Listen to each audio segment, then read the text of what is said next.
Gemini তুমি শুনতে পাচ্ছ? বাংলায় বলো, ইংলিশ বলছো? হ্যাঁ, আমি শুনতে পাচ্ছি। বলো, কিভাবে সাহায্য করতে পারি?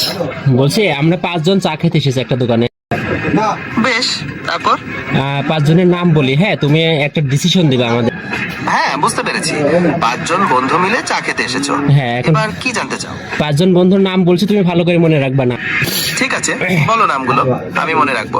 লিমন, সোহেল, আলামিন, রহিম, আব্দুল্লাহ। হ্যাঁ, এর ভিতরে তুমি একজনের নাম বলবা যে বিলটা দেবে। আচ্ছা, লেমন, সোহেল, আলামিন, রহিম আর আব্দুল্লাহ, 5 জনের নাম মনে রেখেছি। এবার বিল দেওয়ার ডিসিশনটা তো আসলে তোমাদের ব্যাপার। তোমরা নিজেদের মধ্যে আলোচনা করে নিতে পারো। না, না, তুমি অথবা যদি চাও আমি যে কোনো একজনের নাম বেছে দিতে পারি। হ্যাঁ তুমিই বলো।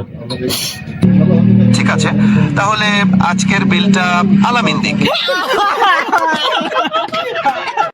আলামিন তো হয়েছে।